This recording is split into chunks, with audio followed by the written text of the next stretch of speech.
сайн байцгаана уу эрхэм үзэгчдээ манай синдикат ярилцлагын эксклюзив одоо тусгай дугаарыг манай ээлжийн дугаараар хэлж байна. Тэгээ энэ удаагийн дугаараа бид нэр төв хандан хийдээс та бүхэндээ хүргэж байна. Тэгээ би эрхэм зочдоо та бүхэнд танилцуулъя. Зочин маань Гандан Тэгчлийн хийдийн хэвлэл мэдээлэл нийгэм олонний тариуцсан тэргүүлэгч мөн Легмон сангийн тэргүүн Гівш Батцангилтэй би ярилцахаар ирсэн байна. За урилга хүлээн авсан танд маш их баярлалаа. За өчигдөрхөн ингээд бурхан багшийн дүүчин өдөр болоод ингээд өнгөрлөө нэлээ хөлөөлгөнтэй. Нэг үе бодуулаас ингээд хүмүүс айгу ач холбогдол өгөөд ингээд тэмдэглэдэг, утга учирыг ингээд бас ойлгодог болсон байна. Тэгээд түүнтэй холбоотойгоор би нөгөө эргээд буддизмтай холбоотой янз бүрийн одоо цэгцтэй энгийнээр одоо бичиж тайлбарлсан материалууд ингээд хайхлаар яг үндэ монгол хэл дээр хуур юм аа байхаа үед байна. Гэхдээ арай нэг агсан төвшөнд бичигдсэн те. Одоо шашин ном одоо сайн одоо үзээгүй ч юм уу судалдаггүй ч юм уу сонирхдаггүй хүмүүсээ тэрийг уншихад ингээд шууд ойлгоход нэлээд хүн санагдсан байхгүй. Тэгэхээр хамгийн энгийн асуулт нь айгүй эхний асуулт айгүй энгийн асуултаар таммаар байна л да. Буддизм гэдэг нь яг шашин юм уу эсвэл философи юм уу гүн ухаан гэж ярих уу? Одоо би яагаад энийг асууж байгаа нэхээр тэр жил би нөгөө Туркэд явж байгаа нэг Blue Mosque гэдэг штэ хөгс сүм гэдэг. Хөгс сүм дээр ингээд явж байхад тэр нөгөө корона энтрэ тайлбарлангууд бусад шашны тухай ингээд тайлбарласан байхгүй. Ийсэн чинь буддизмыг шашин биш баг культ маягийн юм гэж биччихсэн байхгүй. Бараг биш, ер нь тэгээ биччихсэн. Одоо над зурагч байгаа. Тэгэхээр ингээд бусад хүмүүс тэгэж үзээд байна. Тэгмээ та хэд маань өөрсдөө яг нэг юу гэж ойлгож тайлбарладаг вэ?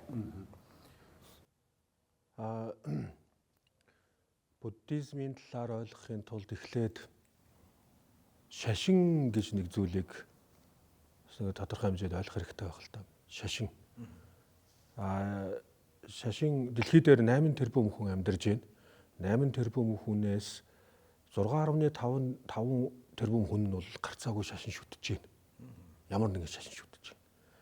Тэгэхээр энэ яагаад энэ дэлхийн хүн ам ихэнх нь одоо шашин шүтэж байна вэ гэхээр шашин шүтснээр өөрт нэг ашиг байна. Ашиг байна тийм үү? Ашигтай болоод л тэр шашныг шүтэж байна шүү дээ. Тэгээ яг ингээд харахаар шашин шүтлэгтэй хүн нь шашин шүтлэхгүй хүнээсээ бэрхшээлийг даван туулах чадвар нь илүү байна. Илүү сэтгэлийн хаттай. Сэтгэлийн хаттай. Ямар нэгэн тийм итгэх, найдах, тулах зэгтэй байна. Нөгөө талаасаа шашин болгон дэлхий дээр байгаа энэ шашин болгон бүгдээрээ энэрмүү сэтгэлийг номлодог. Гол зорилго нь хүмүүсийг амар амгалантай байлгах тийм ээ. Дээрээс нь бүгдээрээ энэрмүү сайхан байх ийм зүйлүүдийг номлодог. Тэгэхээр энэ зүйлийг номлодог учраас энэ хүмүүст их шашин шүтлэг бол их ашигтай байна, тустай байна. За Бурхны шний хувьд бол бусад шашнаас ялгаатай олон зүйлүүд бий. Олон зүйлүүд байна. Саяхан Twitter дээрээс уншиж ирсэн Бурхан багшийг Бурханд итгэдэггүй байсан гэдэг нэг бичсэн. Тийм. Liberty амраа тэгж тэгсэн. Тэр чинь энэ мөр одоо том бүр одоо ойлголтын зөрүү байна л да. Ойлголтын зөрүү байна. Бурхан гэдэг үг. Нөгөө Христийн God гэдэг үг энэ хоёр ч хоёул өөр байхгүй. Ялгаатай. Одоо бүтээгч эзэн тэнгэрд бол итгэхгүй. Бурханд бол итгэнэ. Бурханд итгэнэ. Бурхан буддистууд бол бурханд итгэнэ. Бурхан багш өөрөө ч бурханд итгэсэн аврал одуулдаг байсан. Тэгэхээр чинь энэ бол яалч ургу бурханы шинд байх ёстой зүйл байхгүй. Тэгэхээр аврал одуулах зарчим нь арай жоохон өөр. Бурханы шашин болон бусад шашных. Жишээлбэл одоо бусад Христийн шашныхын дүүснэр яадаг вэ гэхээр ертөнцийн эзэн намайг аварна гэж итгэдэг. Бурханы шинд бол бурхан багш биш би өөрийгөө аварна гэж үздэг. Өөрийгөө аварна. Бурхан багш айл дотор угаасаа байгаа. Өөрийнхөө аврагч юм, өөрийнхөө дайсан юм. Тийм учраас авралыг гаднаас битгий ир гэж байна. Тэгэхээр яг шашин гэж хэлж болох уу? Тэгэхээр илүү гүн ухаан тал руу. Тийм баг үз. Тэгэхээр одоо бид нар өөртөө яаж итгэх юм бэ? Өөртөө яаж итгэх юм? Өөртөө яаж итгэх вэ гэхээр бид нар ерөөсөө энэ Бурханы шний одоо гол шашин болгох нийтлэг зарчим нь адилхан зовлонгоос салгах, жаргалтай болгох. Тэгэхээр Бурханы шний одоо тайлбарлаж байгаа гол чухал зүйл нь зовлонгоос яаж гарах юм бэ? Яавал жаргалтай байх юм бэ? Тэрэн дээр мэдлэгийг голж байгаа. Мэдлэг. Хэн мэдлэгтэй байна? Тэр хүн өөрийгөө зовлонгоос аварна. Хэн мэдэхгүй байна? Өөрийгөө зовлонд унгана гэсэн үг. Мэдэхгүйгээр одоо жишээлбэл энэ усан дотор хэрэгтэй юм байна гэх юм бол хүн мэдчих юм бол мэдэхгүй болдог л тоохгүй явж байгаа юм. Тэгэхээр энэ дотор юу байгаа вэ гэдгийг мэдүүлэх нь чухал. Яавал бид нар энэ зовлонгоос салах вэ? Бурхан багш тийм учраас ерөөсөө мэдлэг чухал учраас гэгэрсэн цаг зуны ихэнх сарын шинэ 15-нд гэгэрчээд тэгээд дараад нь намрын ихэнх сарын шинэ 4 хүртэл яг энэ хоног хугацаанд бол ном айлдаагүй. Тэгээд яг намрын ихэнх сарын шинэ 4-өөс эхлээл ном айлдаж эхэлсэн. Ном айлдаж эхлээд таал төгсөх нирван дүрийг үзүүлэх хүртэл тасралтгүй ном айлдсан. Маш том одоо гайхамшигтай багш байхгүй. Тэгэл ингээд итгэлтэй байх ёстой, сүжиглэх ёстой шүү гэдэг энэ төдий бол чи амархан байна шүү дээ. Гэтэл яагаад тийм их ном айлдсан бэ гэхэлэр ерөөсөө энэ сөрөг сэтгэл хөдлөлийг арилгах тэр олон янзын арга ухааныг тайлбарласан. Тэм учраас Бурхан багшийн айлдвар сургаалыг дотор нь 3 ангилж болно. 3 ангилж болно. Шинжлэх ухааны хэсэг, гүн ухааны хэсэг, шашны хэсэг гэж 3 ангилж болгож байгаа. 3 ангилж болно. Яагаад тэгэхээр одоо жишээлбэл бидний энэ сөрөг сэтгэл хөдлөлийг арилгахад олон янзын арга хэрэгтэй байна. Хэцүү байгаа шүү дээ. Уурлмааргүй байна. Гэвч уур төрөөлөдөг. Тэ? Хүсэл шунал давтмааргүй байна. Гэвч хүсэл шунал төрөөд л байгаа шүү дээ. Бидний ирэхээр биш ингээл ерөөсө зоргоороо төрж байгаа шүү дээ. Тэ? 50 амгалан байхыг хүн бүхэн хүсэж байгаа. Гэвч хямраад байгаа чинь бид нар энэ сэтгэлийг тийм амар удирдах чадахгүй байгаа. Тэгэхээр энэ сэтгэлийг одоо удирдахын тулд олон талын арга хэрэгтэй. Олон талын одоо нэгсэндээ тал талаас нь хашчээж бид нар сэтгэлээ удирдах гэж жолоодно гэсэн үг. Тийм учраас Бурхан багш маш олон үзэл онолыг тайлбарласан. Одоо бүр ингээд үзэхлээр Бурхан багшийн айлдвар шиг дотор олон янзын левелтэй байгаа. Олон янзын төвштэй одоо хүмүүсийн оюун санааны цар хүрээнд нь тааруулаад дөнгөж саяхан та хоёр ярьсан те хүмүүст ямар их үг хэлээр хүргэх юм. Нөгөө философийн гүн гүнзгий үзэл онолоороо тайлбарлаад их юм бол хүмүүс ойлгохгүй шүү дээ. Тэ. Тэгэхээр Бурхан багш яг хүмүүсийн өөрсдийнх нь оюуны цар хүрээнд нь тааруулж ягаад хүн бүхэнд ямар нэгэн гарц гаргаж өгсөн гэсэн үг. Хүн бүхэнд ямар нэгэн аз жаргал амар амгаланд хүрэх замын зааж өгсөн. Гэхдээ эцсийн одоо тэр өөрийнх нь байр суурь бол нөгөө философийн олон төвшнөөр явж байгаад хамгийн дээд төвшөнд төв үзэл гэдэг дээр өөрийнх нь яг жинхэнэ үзэл онол нь байсан. Анх тайлбарласан тэр ном сургаал нь төв үзэл онолоос эсрэг байдаг. Өөр байр суурьтай байгаа байхгүй. Гэхдээ энэ яаж ийнө вэ гэхээр тэр хүнд ямар нэгэн гарц хэрэгтэй шүү дээ. Тэ. Тэгэхгүй энэ тэр хүний оюуны хүчин чадал нь ийм байхад чинь ийм том юм яриад иж болохгүй байхгүй. Тэгэхээр л өөрөөсө Бурхан багшийн айлдвар бол дотор ийм олон янз явж байгаа юм. Яг таны ярианаас үүдээд дараагийн асуулт гараад ирж байна. Та яг энэ буддизм Бурхан багшийн одоо сургаалын үндсэн зорилго нь болохоор мэдлэг дээр суурилж олон нийтийг одоо соён гээгэрүүлэх тийм ээ. Одоо мэдлэгээр одоо мэдлэг түгээх бахна шүү дээ тийм ээ. Дотор одоо шинжлэх ухааны, гүн ухааны бүр шашдгийг бүр ингэ задраа авчиж байна. За тэнгууд одоо миний одоо сорьсон асуулт шүү одоо нээлттэй ярьцлага юм чинь тийм ээ. Гандан дэгчлэн хийд болон ер Монголын энэ буддын институт болон лам хургуудын маань яг энэ үндсэн үүрэг буюу олон нийтийг соён гээгэрүүлэх үүрэг хэр одоо амжилттай гүйцэтгэж байна гэж бодож байна. Яг зөв маш чухал асуулт байна. Түрүү сая ярьлаа тий Бурханы шашин бол ерөөсөө мэдлэг дээр суурилна. Мэдүүлэхгүй бол сайн мэддэгтэй болохгүй энэ хүн Бурханы шинтэн болж чадахгүй. Бурханы шинтэн биш. Зан үйл төдийгөр бол хүн Бурханы шинтэн болж чадахгүй. Зан үйл хийсэн төдийгөр нэг ном уншуулад сүм хийдээр нэг эргэл мөргөл хийгээд ингэсэн төдийгөр Бурханы шинтэн болоход хэцүү. Тий. Бурхан багш айлдвар дотор угаасаа байгаа. Миний сургаалыг судлаад үз таалагдахгүй битгий даг гэж. Энэ юу гэсэн үг гэхээр нэгэн та Бурханы шинийг дагаж байгаа бол энэ үзэл онолыг заавалчгүй ойлгож авах хэрэгтэй, мэдэх хэрэгтэй гэсэн үг. Тэгэхээр бидний одоо гол зүйл маань ойлгуулах, мэдүүлэх. За манай ган тэгшлийн хийдээ сүүлийн үед бол өргөн дэлгэр үйл ажиллагаа явуулж байгаа. Одоо аль болох одоо ард түмнийг одоо соён гээгэрүүлэх одоо энэ сэтгэлийн амар амгаланг олж авах арга замыг зааж өгөх, стрессийг арилгах арга замыг заах энэ олон чиглэлүүдээр сургалт одоо лекцээр их зохион байгуулж байгаа. Баянгол дүүргийн төрийн албан хаагч 2000 хүнд бид нар хичээл орсон. Нямсан Буланбит 2 төрийн албан хаагч 2000 хүнд орсон. Тэгээ дараад нь бид нар энэ сонгон найрхан дүүрэг болон Баян зүрх дүүргүүд дээр ингээд үйл ажиллагаа явуулах гэдэг ингээд төлөвлөж байгаа. Улаанбаатар хотод олон газруудад сургалтуудыг зохион байгуулж байгаа. Дээрээс нь Дархан, Эрдэнэт, Сэлэнгэд бид нар сургалтууд зохион байгуулсан. Нэг одоо бидэнд одоо нэг давуу тал гэх юм уу? Нэг чухал зүйл нь юу вэ гэхээр бидний ярьж байгаа зүйлийг манай монголчууд нийтээрээ ойлгох боломж байна. Тэ. Жишээлбэл буддийн гүн ухааны энэ гүн гүнзгий үзэл онолууд чинь манай өвөг дээдсүүдэд бүгдд нь байсан байна. Бүгдээрээ мэддэг байж. Бүр ингээд нэг амьдралын хэм маягт нь орцсон. Тэгээд одоо ингээд бид нар ингээд тайлбарлаад өгөнгүүд яг хүлээж авч байна. Зарим одоо барууны орнууд юм өөр одоо энэ чиглэл энэ талын туршлагагүй газар орнуудад бол энийг ярих хэцүү шүү дээ. Тий. Тэгэхээр монголчуудад бол нийтээрээ энэ соёнгийн одоо энэ бидний сургалтыг ойлгож авах за дээрэс нь одоо энэ дээр одоо ойлгож авсан тэр зүйлээ өөрийн амьдралдаа хэрэгжүүлээд стрессийг даван туулах чадвар бидэнд хавьгүй илүү байна гэсэн үг. Тий.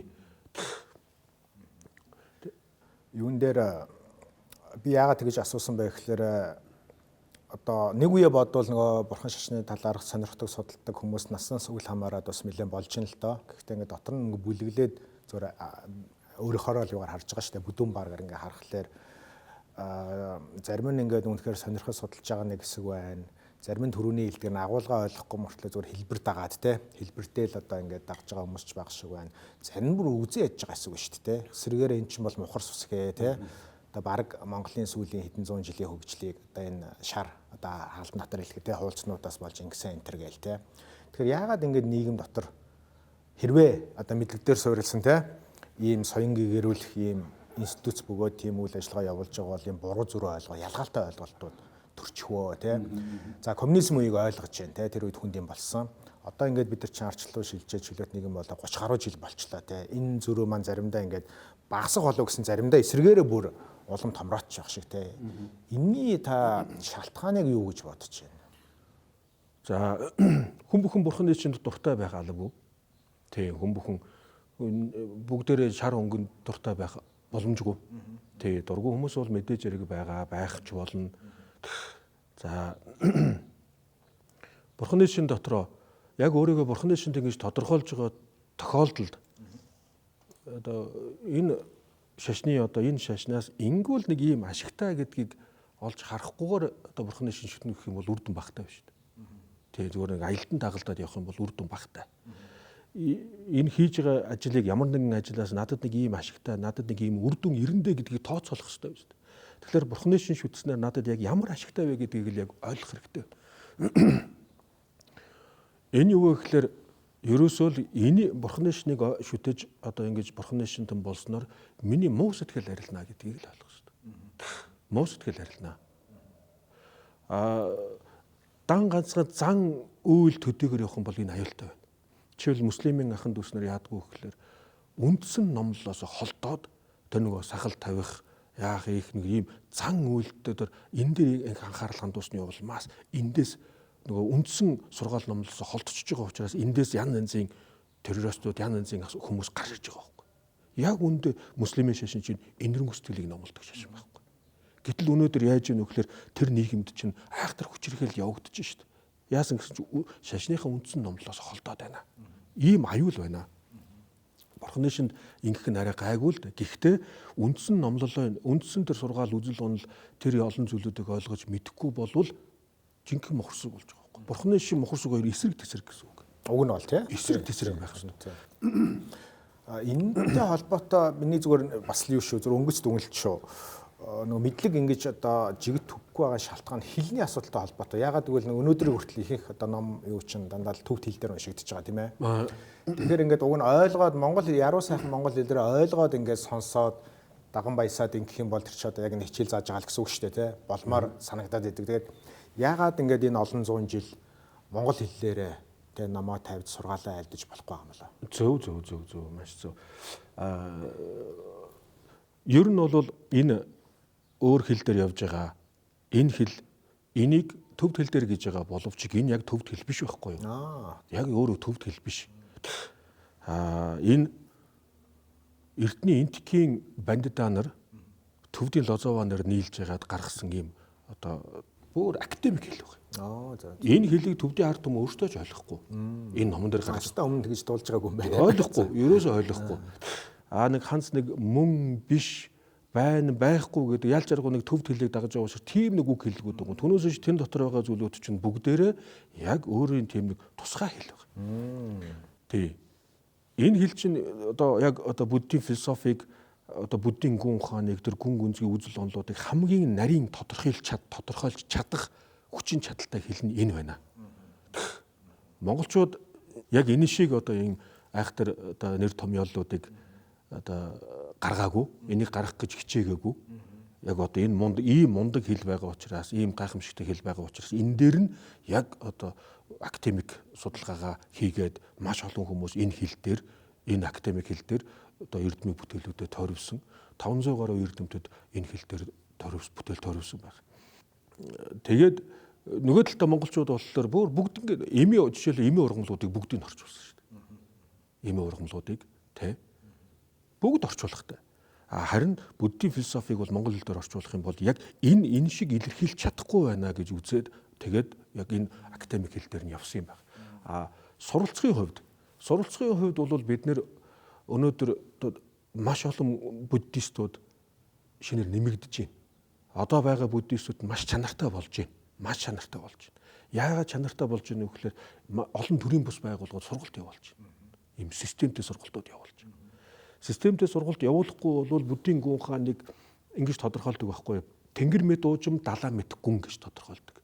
Энэ тэнгэр мэд уужим 70 мэд гүн ийм юм лөө бид нар системтэй орохгүй болвол хамаагүй орох юм бол ингээд хөл алдчих гадаг. Тийм учраас удаан хугацааны ийм системтэй сургалтууд маш сайн явж байгаа. Энийгээ дагаад маш сайн буддистууд, чанартай буддистууд гарч ирж байна.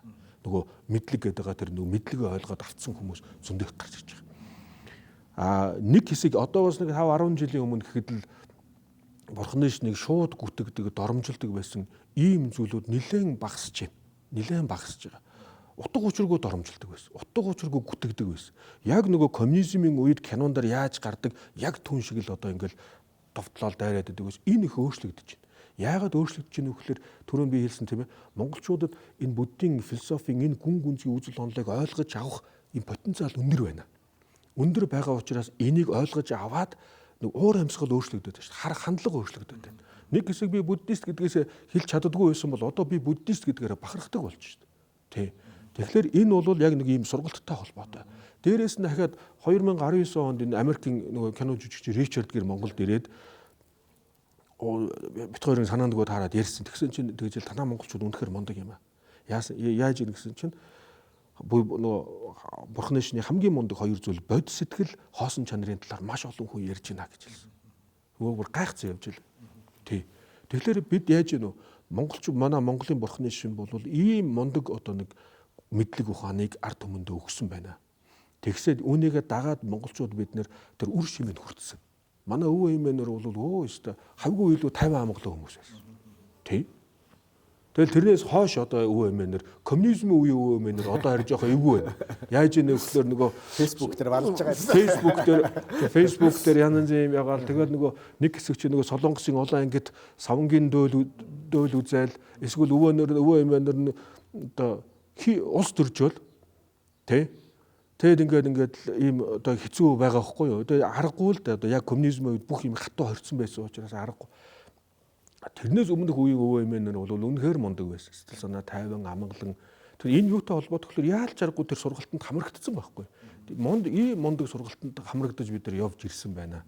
Тэгэхээр бидний одоо гол чухал зүйл нь одоо нийгэмд юм их одоо таниулахад их амархан боллоо.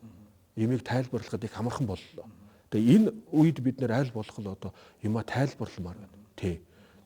Одоо олон зүйл дээр жишээл одоо олон зүйл ажиглагдаж байна л да. Одоо жишээлбэл бурхан багшийн дүүчийн өчигдөр болж өнгөрлөө шүү дээ. Энэ өдрийн хугацаанд хүмүүс нэрэл уурлахгүй гэж бодож байна. Бүгд хичээж байна. Лефтэн суусан чинь хоёр жоохон залуу орж ирэл маргаашаа сайн өдөр үздэй гэж хоорондоо ярьж байгаа байхгүй. Тэгэхээр энэ чинь нэг тийм үр дүн өгж байна. Прогресс ингээ явж байна. Үр дүн гарнаа. Одоо бол одоо их өөр болж байгаа. Саяхан манай гандан дээр том номын одоо үйл ажиллагаа боллоо. Энэ номын үйл ажиллагаанд 4700-аад хүн ирлээ шүү дээ. Тэ манай Батцгаан дугны хүчин чадал нь хүрэхгүй. Тийм олон хүн цугласан. өнгөрсөн 100 бид нэр Дөнхрийн ван гэж том номын үйл ажиллагаа зохион байгуулсан. Тэгэхэд 30 мянган хүн ирсэн. Одоо энд үү? Тий, одоо Бацхан Жанасгийн дугууны өмнө энийг зохион байгуулсан.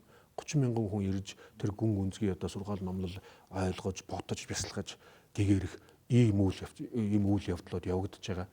Тэгэхээр гол нь юм ихлээр үр дүн гарахаар байна. Үр дүн гарахаар байна. Би нөгөө илүү гүн мөн чанарын асуулт руу орохоос өмнө дахиад нэг хоёр танин мэдхүйтэй холбоотой, танин мэдхүй шин чанартай холбоотой асуулт асуумаар байна л да. За одоо ингээл ном хөвлөн уншиж чахаар ингээд ялгаатай нэр томьёо зөндөө байна. За тухайлбал одоо богд, бурхан, сахиус, хутагт, хувилгаан, гигантин гээл те. Энд чинь нэг имийг өөр өөрөөр хэлээд байна уу? Эсвэл ингээд өөр юм ирэмб дараатаа те ранкта ингээд албан тушаал цол юм уу? Зарим нь одоо яг ингээд амьд хүмүүс байгаад байна. Эсвэл зарим одоо сахиус гэхээр одоо жишээ нь илүү хийсвэргэж ойлгох хэрэгтэй юу? Маш энгийнээр гоё эдний ялгааг тайлбарлаад гэж. За ер нь хотод хувилгаатын талаар бид нэр бас ойлголттой болох хэрэгтэй байна. Ер нь бол. За энгийндээ хэлэх юм бол хүмүүсийг хоёр хувааж байна. Эгэл ердийн хүн, эгэл бус гэж хоёр ангилж байгаа. За эгэл ердийн хүмүүс нь бол бид одоо биднээс ахуулаад эгэл ердийн хүмүүс байна. Эгэл бус хүмүүс, ердийн бус хүмүүсийг хотогт гэж нэрлэдэг. Хотогт гэж байгаа. За хувилгаан гэдэг үг байна. Тэгээ хотогт гэдэг нь юу гэсэн үг гэхээр илүү гарлаа гэсэн үг. Одоо эрдэм чадвар болон ямар нэг юм араа. Тий, юунаас илүү гарч ирэх гэхээр эгэл ердийн хүмүүсээс илүү гарчиж байна. Хотогт гэдэг нь илүү гарсан гэсэн утгатай байна шүү дээ. За хувилгаан гэдэг нь болохоор одоо тэр эгэл ердийн одоо бус ердийн бус тэр хотогт хүн одоо ингээ хувилж дараа нь төрөл төрж байгаа нь хувилгаан. Дараа төрөл гэсэн дараа төрлийн одоо хувилгаан гэж хэлэх нь шүү дээ. Тий. Тэгээд одоо манай монголчуудын дунд бол одоо хотогт хувилгаадыг одоо их сонирхож байгаа. Хүмүүс их одоо тийм хотогт тийм хувилгаан гэл ингээл ярьдаг. Тэгэхээр хувилгаан гэдэг маань бол одоо ерөөсөө нэгсэндээ оюуны цар хүрээнд тэлсэн хүмүүс гэсэн үг. Оюуны цар хүрээнд тэлсэн. Хотогт гэдэг маань. Эгэл ердийн хүмүүс ийм тойрог дотор амьдардаг бол хотогт хувилгаадууд бол бүр том тойрог дотор л байна гэсэн үг. Оюуны одоо сэтгүүгээр. За зөөрлөл мани битний имийг нэг 2 дийгээр харж байгаа бол нөхдөөд 3D 4D-гээр харах нь шүү дээ. Олон хэмжээсээр одоо ингэж тий. Бүр өндөр түвшинд гараад ирэх юм бол бүр одоо тэрнээс хэд дахин илүү одоо түвшинд л харна гэсэн үг л дээ. Тийм одоо чадвартай. Тэгэд гол юм нь юу вэ гэхээр энэ хотогт хувилгаадуудын зорилго нь нийгэмдээ сайн сайхан зүйлийг хийхин төлөө л байна. Энэ нийгэмд сайн сайхан зүйлийг хүмүүсийн төлөө, нийгмийн сайн сайхны төлөө одоо өөрийгөө бүрэн гүйцэд зориулж чаддаг хүмүүсийг хэлнэ. Тэгэхээр энэ хүмүүс яг ийм нийгэмд одоо сайн сайхан зүйлийг хийж гинүү буюу гэдгээр нь одоо сайн хувилгаан уу, муу хувилгаан уу гэж ялгана. Нэг өсөндөө бол одоо яг бусдын сайн сайхны төлөө гэсэн чин сэтгэлтэй байна уу? Зарим нь болохоор муу үйл хийдэг. Одоо байна шүү дээ. Байна шүү дээ. Одоо энэ дээр тийм учраас энэ айхтар баггүй одоо хувилгаадууд өөрсдөө мэдлэгтэй байх шүү дээ. Эрдэм мэдлэгтэй болох шүү дээ. Эрдэм мэдлэгтэй болчих юм бол мянган хувилгаан байсан ч цөөднө гэдэг. Одоо эрдэм мэдлэгтэй сайн хувилгаан 1000 байсан ч цөөднө. Буруу явдалтай хувилгаан 1 байсан ч ихтнэ гэж. Энэ юу гэж нөх гэхээр тэр чинь хүчтэй нөлөөлдөг байхгүй нийгэмд. Хүчтэй нөлөөлдөг. Сайнараа хүчтэй нөлөөлнө, муугаар хүчтэй нөлөөлнө. Монголд одоо нийт хэдэн хотогт хувилгаад байна? Одоо байна уу? 20 хувилгаан байгаа хаа. Гигантин гэдэг нь өөрөө адилхан уу? Гигант гэдэг нь ерөнхийдөө багш гэсэн утгатай байна. За. Багш гигант. Илүү цол тал руугаа юм байна. Хүндэтгэлийн. Тэгээ хувилгаан хүн хувилгааны гигант ингэж хэлж болно л доо. Богд гигэн гэдэг хэлдэг шүү дээ. Богд багш гэсэн утгатай байна шүү дээ. Гигэн гэсэн үг тий. Одоо гол юм нь хувилгаадууд зарим нь сайн хувилгаан байна. Тэр сайн хувилгаадууд чинь багш болчихж байгаа байхгүй. Зарим нь болохоор хувилгаан мөн боловч багш болж чадахгүй хүмүүс бас байгаа. Тийм. Энийг бол ялах хэрэгтэй байгаа. Ихтэй ер нь бол төвдтэй харьцуулах юм бол төвдөд маш олон хувилгаан байгаа. Монголд бол цөөхөн. Дээр үеэсээ ер нь цөөхөн байсан юм байна. Хин гаргаж ирж тодруулж одоо батламжилтыг. Ер нь энэ чинь хүн бүхэн тодруулах боломжгүй. Харин тий, хүн бүхэн хин нэг бас өөрийгөө би тийм болчлоо гэж хэлэх юу үстэй. Тийм шүү дээ. Тэр чинь яг одоо нэг таньж мэддэг хүнийг одоо ингээд таньж мэддэг тийм өндөр түвшний хүмүүс л тодруулна. Тий. Бурхан багшийн айлдварт гардаг хүмүүсийг эгэл ердийн хүмүүс бусдыг тодорхойлж дүн тавьж болохгүй. Яагаад гэвэл тэр хүнийг бүрэн гүйцэд танихгүй учраас гэж байгаа. Энэ эгэл ердийн төвшөөс өндөр түвшинд гараад ирсэн хүмүүс бол хүнийг хараад тань шүү дээ. Тэгээд ер нь бол төвддөө бол далаалан хуйлгаадуудыг тодруулдаг. Манай Монголд бол богдлом тодруулдаг ийм уламжлалтай.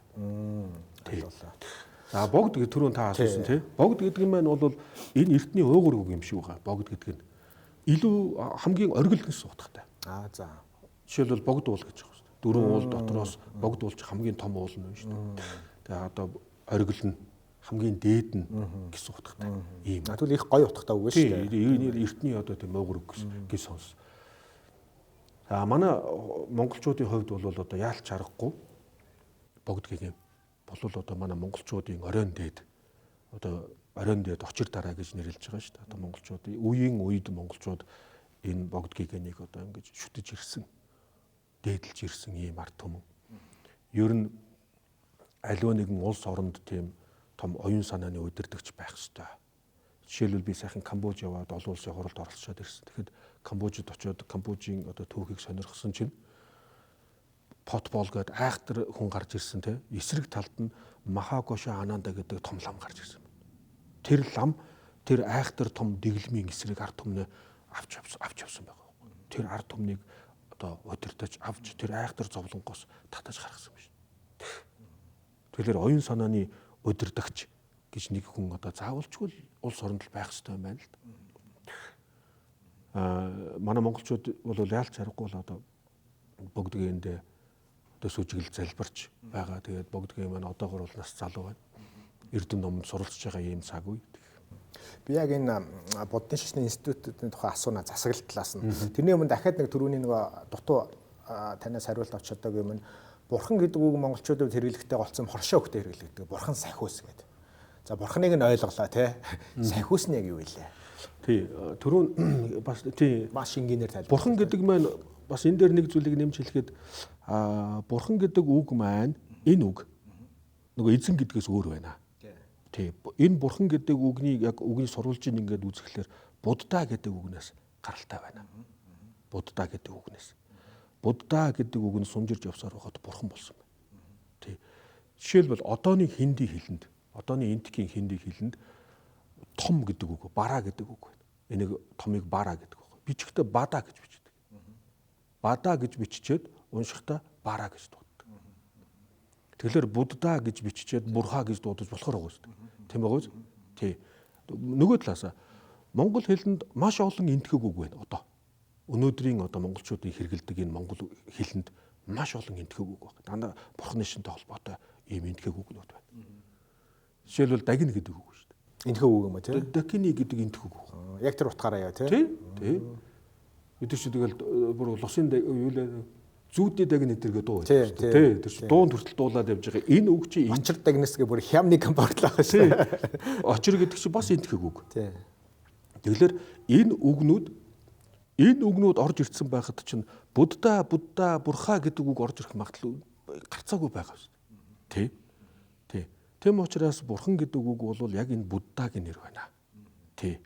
Манай одоо нөгөө католикийн шашныхан дүүс нартай уулзаад ингээд ярилцахад бурхан тэнгэр гэж нэг тийм томьёол гаргасан бэлээ. Би өөрийнхөө саналыг хэлсэн. Бурхан тэнгэр гэдэг маань энэ хоёр өөр ойлголт байна. Тэгээ энэ бол биднийхээр бол бурхан гэдэг үг ийм ингэж ойлгож байна гэдгийг хэлсэн. Тэгээд тэд нар маань яг яах юм ер нь бол нэг тийм эзэн тэнгэрийг нэг бурхан тэнгэр гэдэг ийм нэр томьёолоор илэрхийлэх гэж байгаа юм шиг байлаа. Би тэгж ойлгосон. За хоёр сахиус гэж байна. Сахиус гэх юм бол одоо энэ ер нь бурхны шашинтай холбоотой шашны асуудал болоод ирнэ л дээ. Сүсэг биш ирэлтэй холбоотой. За ер нь манай номон дээрч гардаг юм дөө. Бурхан байна гэж бодвол байгаа, байхгүй гэж бодвол байхгүй. Тэ.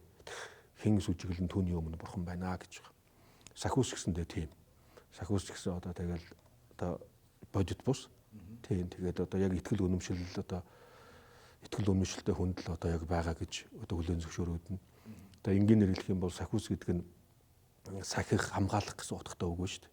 Сая. Тэгээ юунаас сахиж хамгаалах вэ гэхлээр одоо саад барцтай сахиж муу хамгаална. мухай юмнаас хол. Тий, саад барцад гэдгийг хоёр янзаар тайлбарлана. Гадаад саад барцад, дотоод саад барцад гэж. Гадаад саад барцад гэдэг нь одоо гадна талын хулгай, дээрэм гих мэтчтэн ийм зүйлүүдийг хэлнэ. Дотоод саад барцад гэдэг нь бидний дотор байгаа сөрөг муу сэтгэлүүдийг хэлж байгаа. Жишээлбэл махгал гэдэг сахиус. Махгал, махакала гэсэн үг байхгүй юу? Одоо энтхэг үг. Бид нар махгал гэж нэрлэдэг. Энэ махгал сахиус бол Жангараасаг бурхны одоо тогшин дүр нөх юм шүү дээ. Тэгэхээр одоо хувирсан ийм дөрүүд. Тий, дүр нөх нь бурхны одоо тэр Жангараасаг бурхан бол өөрөө маш амирлангуй ийм дүртэй байна. Амирлангуй дүртэй. Гэвч зарим үед тогшин дүрээр гарч ирж байна. Тий. Жишээлбэл одоо аав ээж хүүхдээ загнах үе байгаа шүү дээ. Тэ? Үнэхээр болохгүй болвол одоо тэгэл ширүүн дүр үзүүлэхээс өөр аргагүй үе байдаг. Тэгээ тэрнтэй адилхан бурхан ч гэсэн зарим үед ширүүн дүрээр гарч ирнэ гэсэн утгатай сахиус. Энэ сахиусууд бол одоо нэг хүмүүсийн дунд нийтлэг нэг зүйл байдаг шүү дээ. Одоо нэг хүний биед ордог, оршдог энэ төр гэл нэг зүйл ярьдаг шүү дээ. Энэ одоо тэр бүр сахиусууд бол хүний биед одоо тэр өндөр түвшний сахиусууд бол хүний биед ордоггүй. Одоо эгэл эрдийн одоо тэр доод түвшний сахиусууд л хүний биед ордог гэсэн үг. Тэгээ сахиусуудыг дотор нь олон янзаар ангилнаа. За энэ бол нэлээд том яриа бол. Нэлээд яриа бол. Ямар тааж сахиус гэдэг нь бол сахиж хамгаалах гэсэн утгатай. Тэгээ юунаас сахиж хамгаалах уу? Саад барцтай сахиж хамгаална. Саад барцыг дотор нь хоёр ангилах нь байна. Гадаад саад барцад, дотоод саад барцад. Гадаад саад барцад гэдэг нь гинтийн одоо аюул гулгай дээрэм гих мэтчтэн ийм зүйлүүд, дотоод саад барцад гэдэг нь бидний муу сэтгэл. Энэ муу сэтгэлийг л одоо бид нэр арилгахын тулд сахиус үтж гэнэ гэсэн үг байхгүй. Товчтой. Тэрийн тэгээд нөгөө багш нь илүү нөгөө тухайн үндэ тааруулж их юм а тий. Нөхцөл байдлыг харж байгаад ингэж одоо энийг одоо шүтүүл сайнаа. За энэгээр тусдаа нэвтрүүлэг хийх юм байна. Зөндөө асуулт байна. Тий.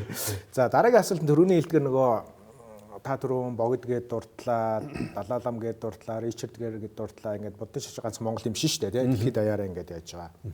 Дэлхийд даяар ер нь хідэн одоо 8 гаруй тэрбум хүнээс хідэн одоо бодсон шишмэ шүтэж байна.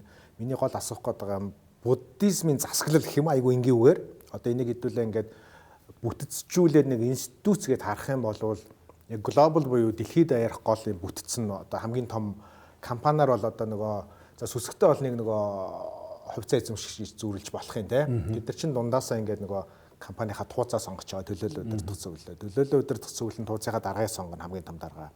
Төлөөлөл удирдах зөвлөл за үйл ажиллагаагаа явуулаа гэж гүйцэтгэх удирдлагаа сонгоно. Одоо гүйцэтгэх захирал санхүү эрхлэн захиралч гэдгээр ингээд зүүрлүүл одоо яг хин хаана ямар байгууллагууд гэдэг энэ дунд нь Монгол маань одоо ямар оролцоотой байдгийг Монгол доторх институцаа бас дахиад ингээд засаглалын инженеэр тайлбарлах юм бол тэрийг нь бас хүмүүс ойлгох мэдэх хэрэгтэй байх тийм ээ. За тэгэхээр дэлхийд дээр бол нийтдээ одоо яг тодорхой одоо бүр сайн тоог нь сайн хэлж чадахгүй ямар ч гэсэн 500 сая орчим хүмүүс бурхны шин шүтэж байна. За 500 сая орчим хүмүүсийг дотор нь 2 хуваана. 2 ангилна. Энэ юу вэ гэхээр бурхан багшийн айл дүрийг дагсан 2 хэсэг гарч ирж байгаа. Бурхан багш номлоо ер нь 2 хэл дээр айлцсан. 2 хэл дээр нэг нь пали хэл дээр нэг нь санскрит хэл дээр. Тухайн үеийн одоо нийтлэг хэл бол пали хэл байсан. Энтхэгтэй хэрэглэгдсэн үг нь пали хэл. Санскрит хэл нь бол илүү академик хэл байсан. Тэгээ бурхан багш одоо номлолоо 2 ангилсан байх нь шүү дээ.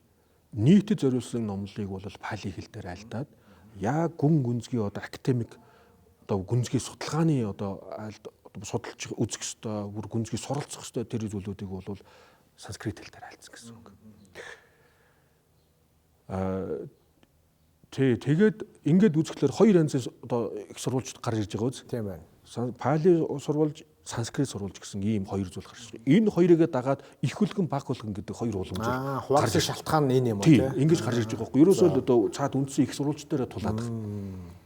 Тэгэхээр дэлхий дээр байгаа буддийн шашнтуудыг бол 2 ангилах нь байна.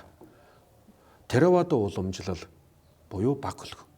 Махаяна уламжлал буюу их хөлгөн гэдэг ийм 2 зүйл. Тэр нөгөө нэг шарын улааны гэж мөн үү? Одоо би тайлбарлая. Арай өөр. Тэгээд ингээд үзэхлээр одоо яаж гэнэ жишээлбэл Лаос, Камбож, Мянмар, Таиланд гэх мэтчлэн энэ улсууд бол Энэ улсуудад Бурхны шний одоо тэр теравада уламжлал дэлгэрсэн гэсэн үг. Пали хэл дээрх. Пали хэл дээрх одоо тэр үзэж судалдаг номнууд нь пали хэл сурвалжийг үзэж судалдаг, төнд суралцдаг. Ялгаагүй адилхан л Бурхан багшийн альцсан гүн үнзгийн үзэл онол суралцсан. Гэхдээ тэр нь пали сурвалж. Харин Монгол, Хятад, Солонгос, Япон за дээрэс нь ахаад энэ энтхийн одоо төвд байгаа дээрэс нь одоо энэ Бутан гэдэг энэ чиглэлийн улсууд бол Махаяна уламжлалыг үздэг, санскрит уламжлалыг үздэг гэсэн үг. Санскрит одоо хэл дээр альдсан сургаал номлолыг үзэж судалдаг гэсэн үг. Тэгээд за ингээд дэлхийн одоо Бурхны шиг ингэж хоёр хуваагдж штэ тийм үү. За одоо дотор нь Махаяна уламжлалыг аваад үзье. Махаяна уламжлал буюу их хөлгөний уламжлалыг дотор нь одоо улс орон дэлгэрснээр арай жоохон өөр байх. Арай жоохон өөр. За тэгээд одоо энэ төвдөд хамгийн одоо дээр үед бол хамгийн сайн дэлгэрсэн газар бол төвд юм байна. Бурхны шний одоо тэр санскрит хэл дээрх Бурхны шний одоо тэр их хөлгөний уламжлал хамгийн чанартай сайн дэлгэрсэн газар нь төвд. Яагаад төвд вэ гэхээр энтхийн эрдэмтэд энтхийн том маструуд өөрсдөө төвдөд очисон гэсэн үг. Өөрсдөө төвдөд очоод яг өөрсдөө энэ Бурхан багшийн одоо айлцсан тэр Махаяна уламжлалыг санскрит их сурвалжуудыг яг энтхэгт одоо яаж үзэж судалж ийсэн, суралцж ийсэн энэ шашныг одоо яг яаж үтж ийсэн яг тэр зарчмаараа төвдөд дэлгэрүүлсэн. Тийм учраас хамгийн мундаг нь төвд юм байна. Хятадд төвдөөс өмнө Хятадд Бурханы шин дэлгэрсэн. Тансан ламын тухай бид нэр сайн мэдэн шүү дээ. Одоо тэгэл том Хятадын том лам нар байгаа юм л да. Фушан байгаа. Тэгээд ардалт нь Тансан лам гайлаа ингээм ийм лам нар бол Бурханы шинийг дэлгэрүүлсэн. Хятадаас Япон руу, Солонгос руу, Вьетнам гэх мэт чинь ийм улс орнууд руу дэлгэрсэн байна. Төвдөд бол түрүү хэлсэнчлэн энтхэн хүмүүс өөрсдөө очсон. Тэгээд төвдөд дэлгэрэхдээ яаж дэлгэрсэн бэ гэхээр 4 чиглэлээр явсан. 4 одоо ийм уламжлалаар дэлгэрсэн гэсэн үг. За Сажа, Нима, Гаржуд, Гэлэгба гэдэг нэг ийм 4 урсгал байна. За тэгээд эндээс одоо бидний хэлээд байгаа тэр шарын шин гэдэг байгаа чинь энэ уламжлалууд дотроос хамгийн сүүлд гарч ирсэн богд цонховын үүсгэн байгуулсан шарын шины уламжлал. Энэ бол одоогоос нэг 500 жилийн өмнө гарсан ийм уламжлал байна. Одоо бидний дагаж мөрдөж байгаа нэг тэр юм уу тийм урсгал юм уу тийм. Тэгэхээр энэ бол одоо яг одоо Бурханы шний одоо хамгийн төвдөд дэлгэрсэн энэ уламжлалууд дотроос хамгийн сүүлд гарсан уламжлал байна. Тэгэхдээ энэ юугаараа ялгаатай юм бэ гэхээр бусад уламжлалуудаасаа юугаар ялгаатай юм бэ гэхээр Бурхан багшийн айлдсан сургаал төр ялангуяа одоо тэр одоо санскрит сурвалж шүү дээ. Санскрит сурвалж их хөлгөний номлол болон тарины ёс хоёулангийн нэгтгсэн. Хоёулангийн яг ингээд нэгтгсэн. Нэг өсөндөө бол одоо Бурхан багшийн одоо үзэл онолд Бурхан багшийн айлдсан үзэл онолыг цогцоор нь судлах тийм сургалтын системийг гаргасан гэсэн үг. Нөгөө гураасаа энэгээр ялгаатай байна. Ялгаатай нь ерөөсөө бүх одоо ерөөсөө сургалтын систем нь бол илүү одоо бүрэн гүйцэд гэсэн үг. Хамгийн сүүлдж гарсан дээрээс нь маш нарийн сургалтын системийг бий болгосон гэсэн үг. Улааны шашин гэдэг нь аль нь? Улааных болохоор Нингма одоо бидний улаан гэдэг болохоор Нингма уламжил байх нь. Нингма уламжил болохоор тарины ёсоо илүү голлдог гэсэн үг. Тарины ёсоо. Одоо би түрүүний хэлж байгаа марчиж одоо энэ их хөлгөний уламжил байна шүү дээ. Энийг дотор нь 2 хуваахгүй ахаад яаж задрах вэ гэхээр судрын ёс, тарины ёс гэж 2 анзаар. За тэр нь дахиад айгүй энгийнээр тайлбарлал яг юу гэсэн үг вэ? Судрын ёс. Та одоо пенслийн энгийнээр юу гэж хэлэх вэ гэдэг шиг асуулт асуугаад байгаа. Энгийнээр бүх юм энгийнээр болгоод ирэхээр хэцүү шүү дээ одоо. За тэгэхээр судрын ёс гэдэг нь болохоор үзэл онолыг одоо судална. Үзэл онолд суралцсан гэсэн үг. Үзэл онолыг одоо Бурхан багшийн айлдсан тэр хоосон чанарын үзэл онол хамаг амьтдыг энэрч хайрлсан тэр мундаг гайхамшигтай энэрнгөө сэтгэл энд суралцдаг хэсгийг нь бол судрын ёс гэж нэрлэж байгаа. Тарины ёс гэдэг нь болохоор бясалгал хийх хэсэг. Бясалгал хийх. Одоо бурхтыг бодож бясалгах, тарин бясалгах. Одоо нэг өсөндөө бол тэнд гарсан үзэл онолыг энд маш гүн гүнзгий бясалгалтай холбож бясалгал. Энэ дэр бясалгал байгаа гэхдээ тарины ёсонд бол бурхтын гүн гүнзгий бясалгалууд орж ирдэг байхгүй. Тэгэхээр энэ Бурхан багш судрын ёсыг номлосон, тарины ёсыг номлосон. Айл-айлын номлосон учраас бид нэр айл-айланд нь суралцах ёстой. Хамгийн мундаг одоо сургалтын систем бол шарын шин байна. Коммунизмын үед шарын шинийг бол одоо өстой сүйд хийж хайсан шүү дээ. Хамгийн бурангуй шашин ламаизм одоо ч гэсэн хүмүүс ламаизм гэж яриад ингээл янз янзаар хэлээд байгаа. Ерөөсөө тийм биш. Би одоо бурхны шин шүтээд лам болоод 30 жил болчлоо. 35 жил болж байна. Энэ хугацаанд үнэхээр энэ шарын шин чинь үнэхээр одоо хүмүүсийн ярьдаг шиг тийм бурангуй шашин байсан бол би хайлизна болно. Гэтэл тийм биш байна. Хойшлох тусмаа энэ шарын шин энэ одоо Монгол дэлгэрсэн энэ гэлэгбүү уламжлал үнэхээр гайхамшигтай юм байна. Бурхны шний сонгодог уламжлал юм байна гэдгийг улам ойлгож байна. Сүүлийн үед одоо би энэ дээр ахаад жишээлээ. Хятадын буддизм, Японы буддизм, Солонгосын буддизм Монголынхоос өөр байна. Тий, Монголынхоос өөр байна. Яагаад өөр вэ гэхлээр яг энэ одоо Монгол дэлгэрсэн энэ гэлэгбүү уламжлал бол түрүүн хэлсэнчлэн одоо нөгөө цогц сургалт байх нь шүү дээ. Маш нарийн сургалтын системтэй. Энэ сургалтанд хамрагдсан хүмүүс үнэхээр чанартай тийм бүтээгдэхүүн гарч ирэх байхгүй юу?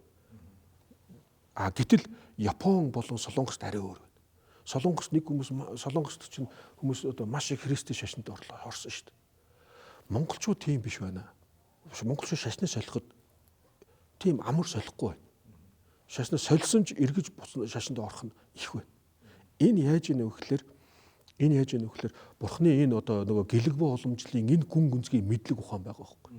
Энэ мундаг системтэй сургалтанд хамрагдсан хүмүүс хэр барагтаа шашнаа солихгүй байна. Мэдээж хэрэг одоо христийн шашин шүтэж байгаа хүмүүсийг бол бид хүлээн зөвшөөрнө. Тий.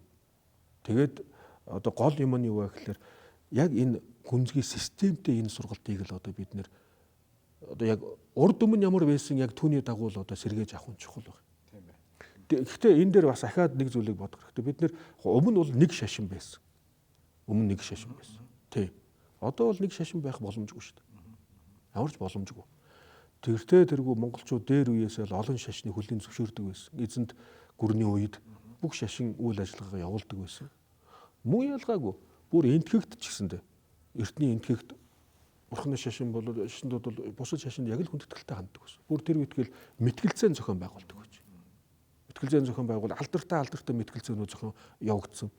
Тэгээ харж байгаа тэр хүмүүс нь тэр нутгийн хаан ч юм уу те хүн одоо хэлдэг гинэ. За та хоёрын хин ялсанд нь би шавар ёо гэдэг байсан гэж. Шудраг. Бурхан багшийн үед ч том мэтгэлцээнүүд явагдаж байсан. Тэгэхээр энэ бол ерөөсөө гол юм нь хүлээн зөвшөөрнө. Гэхдээ философийн хувьд өөрсдийн үзэл онолын хувьд тэрийг нотолдог байх хэрэгтэй. Өөрсдөө нотолж чаддаг байх хэрэгтэй. Засаглал талаасаа. Засаглал талаасаа бол одоо бусад улс орнуудыг бол би яг сайн мэдэхгүй байна яг үнэ. Монголоо. Манай Монголд бол нийт одоо 2000-ад орчим лам байна. 2000 орчим лам. Монгол улс орон даяар. Одоо бидний одоо хийх гэж байгаа одоо гол чухал зүйл маань бүх ламаа бүртгэлжүүлж аммаар. Нэг юм системд оруулах хэрэгтэй. Одоогоороо тийм байхгүй. Одоохондоо бид нар бүх ламаа бүртгэлжүүлж одоо яг системд оруулж чадаагүй байна. Энэ яагаад чухал вэ гэхэлэр хин дуртай лам болоод тийм ээ? Тийм шүү дээ. Тийм. Тэгэл ерөөсөө ямар ч стандарт хангахгүй хамаагүй хүмүүс ямар ч одоо сургалтантаа суугаагүй, сургалтанд хамрагдаагүй хүмүүс лам хувцсөмсөөл тэгэл одоо ард түмнийг их мунхруулж шүү дээ. Ард түмэн яг үүндээ бол сүсэг бишрэл монголчуудад байгаа. Тэгэл тэрийг нь ашиглаад ингээл одоо ховдоо одоо завшиж байгаа тохиолдол байна. Энийг бид нар зогсоох хэрэгтэй байна. Энийг зогсоох хэрэгтэй. Одоо ер нь бол бид нэр олон лам гэхээс илүү цөөн чанартай ламтай л болох хэрэгтэй. Цөөн чанартай байх хэрэгтэй. Тэгэхээр бид нар энэ хүмүүсээ ингээ бүх ламнараа одоо ингэж системд оруулна. Системд оруулахын тулд бүгдээрээ ямар нэг хийдэд харьяалагдах хэрэгтэй. Хийд болгон өөрөөсөө нэг бурхны шний нэг стандарт барих хэрэгтэй. 2000 лам улс даяар хідэн хийдэд харьяалагдаж байна. Монгол маань одоо яг та бүхний нөгөө энэ бүтцэд байдаг салбар гэж хэлж болохгүй тий болохгүй байх. Одоо Монголын манай гандагчлаад чинь Монголын бурхны шний төв гэж явж байгаа. Тийм. Тэгээд энэ харьяалтай олон хийдүүд байна л да. Дүүргүүд байгаа. Улаанбаатар хотод дүүргүүд өөрсдийнхээ хийдийг хариуцж байгаа. Аймагуд болохоор яг төв хийд нь сумуухийн хийдүүдийг хариуцаад ингээд нэг ийм системтэй явж байгаа. Гэхдээ энэ бүр өшөө боловсронгуй болох хэрэгтэй байх. Бид нар нэг өснөө бол системээр одоо бүх сум хийдүүдтэй, татсан хийдүүдтэй бүгдэд нь хүрэлцдэг байх ёстой. Тэгээ дээрэс нь одоо гол юм нь бидний одоо чухал зүйл нь юу гэхээр лам нарыгаа одоо энэ тал талын одоо энэ сургалтанд хамруулах энэ ажлуудыг бид нар зохион байгуулад явж байгаа. Хийд ойролцоогоор хэд байгаа Монголд одоо? Ойролцоогоор яг тодорхой тоог нь хэлж чадахгүй байна. Гэхдээ христийн шашинтай харьцуулах бол маш бага шүү дээ. Бага бах тий. Маш бага. Жишээлбэл тий. Засаглал бүтэц талаасаа одоо эрх барих одоо хамгийн том байгууллага нь одоо бүтц нь юу юм те тэн дундаа яг албан тушаалт нь юу юм гэдэг талаас. Тэгэхээр түрүү хэлсэн тийм ээ одоо ингээд энэ хийдүүд чинь бүгдээр ингээд нэг юм системд хамрагдаад Монголын бурхны шашны төв гэдэг дотор ингээд зангидагдаж ингэж явна. Төвийн тэргүүн одоо яг тэр төвийн одоо хамгийн дээд хүн нь богдлом гэсэн үг. Богдлом бол Монголын бурхны шашны тэргүүн. Тий.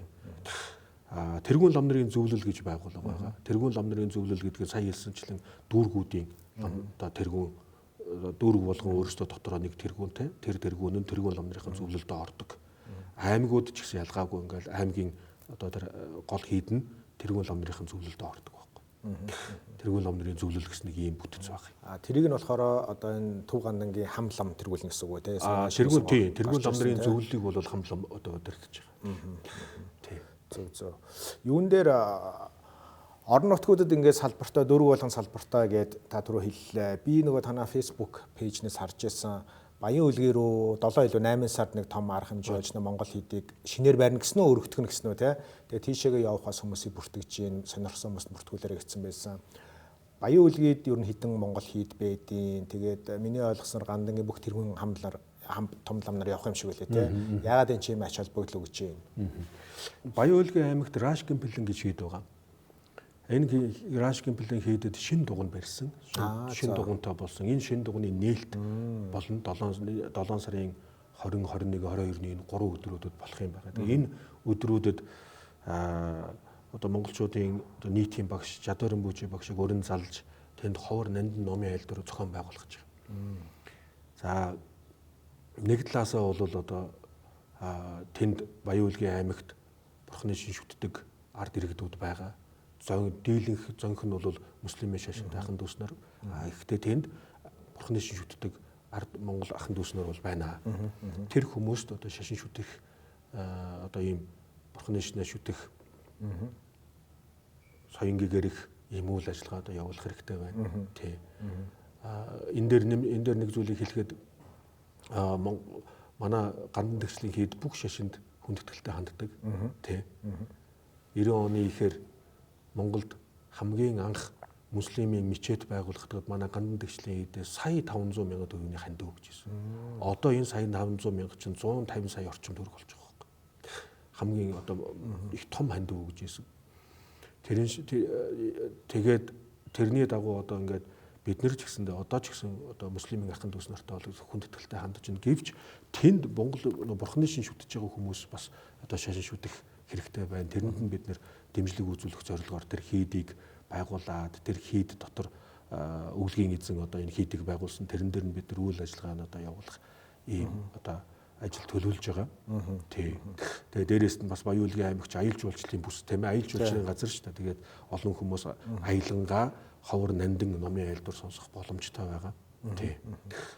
Түүнээс гадна одоогоос нэг баг 2-7 хоногийн дараа нэг 6 сарын бас 20-доор Архангай аймагт Цэцэрлэг хотноо бас Монголдо баахгүй хамгийн том одоо богд зонхын тий нэг зээгт наамлыг бас бүтээгээд аравнаалах тухай. Дээрээс нь 1-р болон 4-р юу гэсэн те нөгөө зайгигэний гүдэн гэж яриад байгаа те тэрийг ингээд уг нь хаалттай юм байдгийг нь одоо 24 цагаар ингээд нээлттэй нөгөө итгэл там шиг болгож байгаа гэж би ойлгосон. Тэр том 2 арга хэмжээ болон дээрэс нь та өөрөө очно гэж байгаа Монгол багш наа те гандан төгслийн маань тэргүүн хамлам Наара банчин гигантэн гэдээ бас нэлээд том лам нар очиод бас ховор нандин намаас гадна олон нийтийн соёнгийн хөрвүүлэх том арга хэмжээг хийхээр төлөвлөж байгаа.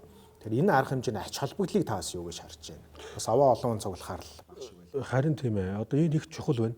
Тэгээ түрүүн хэлсэнчлэн бид нар ерөөсөө бурхны шин шүтгэхийн тулд заавалч мэд хэрэгтэй байна. Мэд хэрэгтэй байна.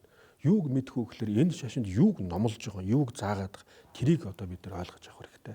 Дээрээс нь одоо сүүлийн үед одоо барууны том сургуулиуд бясалгалын хөтөлбөрүүдийг гаргаж байна. Mindfulness гэж шинжлэх ухааны эрдэмтдийн гаргасан энэ том хөтөлбөрүүд гарч ирж байна. Нямсан булам mindfulness-ийн бясалгал заана. Би болоор Америкийн Эмерик сургуулиас боловсруулсан энэргэн сэтгэлийн бясалгалыг заана. Тэгээ энэ биднэрт одоо бас чухал байна. Орчин үеийн шинжлэх ухааны эрдэмтэд юу гэж үзэж байна? Стрессийг юу гэж тайлбарлаж байна? Түүнээс гарах арга замыг юу гэж зааж байна? Тийм ээ. А мөн орчин үеийн шинжлэх ухааны эрдэмтэд нэг нэгнээ хайрлахыг шинжлэх ухааны үүднээс юу гэж тайлбарлаж байна. Энийг тайлбарлах хэрэгтэй. Тий. Одоо бидний нэг давуу тал бол орчин үеийн уламжлалт мэдлэг ухааныг орчин үеийн шинжлэх ухаантай холбох боломж бидэнд байгаа байхгүй. Тэгээ нөгөө талаас уламжлалт одоо буддийн бурхны шашинд сургаал ном, бурхны шинэ сургаал номлолыг одоо тайлбарлана. Нандин одоо гүн гүнзгий одоо түрүү нийлсэн тэр нууц тарины одоо номлол айлдна. Одоо энэ харангаа дуу төсөлүүлж байгаа тийм. Тэгэхээр ийм юм үйл ажиллагаа явагдана. Тэгээ энэ дээр бол гол жил бяцлаглалын талаар тайлбарлал нэмсэн болон битүүр бол бяцлаглалыг тайлбарлах юм байна. За сүүлийн үед одоо энэ хүмүүсийн стресс их нэмэгдэж байгаа. Стрессийг арилгах одоо маш оновчтой арга бол бяцлал байгаа. Бяцлал хийж ээж хүн стрессээс хурдан гарна. Ер нь бяцлал хийхгүйгээр стрессээс гарах аргач баг хэцүү дээ. Яванда одоо ер нь бол хүмүүсийн стресс улам л нэмэгдээд байна. Тэгээ цаашдаа ер нь судалгаа байлаа шүү дээ. 2060 оны үед гэхэд хүмүүсийн стресс бүр өндөр түвшинд ирнэ гинэ. Тэр үед бяцлал хийхгүй бол бараг өглөөний цагаа уугаагүйтэй адилхан болно. Тийм учраас одооноос эхлээл бид нэр энэ бяцлаглыг одоо хийж эзэмших хэрэгтэй байна. Хоёр янзын бяцлал явагдах гэдэг тийм ээ. Нэг нь болохоор mindfulness буюу анхаарал төвлөрлийн бяцлал. Яг одоо бид нар сэтгэлээ тогтвортой байлгах. Хүн өдөрт 50-60 мянган бодол боддог. Одоо бараг одоо дахиад нэмэгдэж л байгаа. Энэ олон янзын бодлуудын дураас ихэнх нь сөрөг бодлууд байдаг. Сэтгэлийг зөнд нь хаяад байвал сөрөг бодол төрөх нь амгарах. Сөрөг бодол төрөөлөөл бидний хандлага сөрөг болчихно. Тэгээ хичнээн сайхан зүйл явагдаж ирсэн ч гэсэн тэрийг сөргөөр хардаг болчихно. Тийм учраас бид нар сэтгэлээ тогтоодог байх хэрэгтэй. Сэтгэл тогтоохгүй ингээл зөнгөөр нь хаяад ах юм бол 9 шидийн бодолд автаад өөнөөс болоод бид нар их ядардаг юм байна л. Тэгэхээр энийг хоёрт нь энэрмэг сэтгэлийн бяцлал байна. Хүмүүс бид нийгмийн амьтад шүү дээ тийм ээ. Нийгмийн амьтад. Нийгмийн амьтдыг нэгтгэдэг гол зүйл нь л энэрмэг сэтгэл, нэг нэгэндээ халуун дулаан сэтгэлээр хандах. Энэ орхигдвол нийгэм их хэцүү болно, их тухгүй болно. Нэг нэгэндээ халуун дулаан сэтгэлээр хандаж чадахгүй бол энэ хэцүү. Ялангуяа манай монголчуудад бол одоо маш чухал байна шүү дээ. Бид нэр монгол хүмүүс монгол ахын дүүс нарт хатуу ханддаг ийм цаг үе явж байна. Огт танихгүй хүмүүс байгаа. Тэгсэн хэрнээ нэг нэгэндээ хатуу хандаад. Адилхан түгжирж иж яагаад тэр хүндээ уурлаад байгаа. Яг адилхан түгжирж байгаа, яг адилхан зовж байгаа шүү дээ. Хин энэ хурдан явахыг л бодож байгаа шүү дээ. Гэтэл яагаад тэр хүнд уурлаад байгаа. Чөлөөтэй юу дуртайгаа хэлээл доромжлол машиныг цохоол нүдэл ингээл явж байна. Тэгэхээр бид нэр энэ нэг нэгэндээ халуун дулаан сэтгэлээр ханддаг энэ зүйлийг одоо бид нар бүр маш сайн сонсож аммаар сонсомоор ойлгож аммаар байна. Тэгэл яг ингээд уламжлалт нэг бурхны сургаалаас гадна яг орчин цагийн те хоёр юмыг нийлүүлэх практик.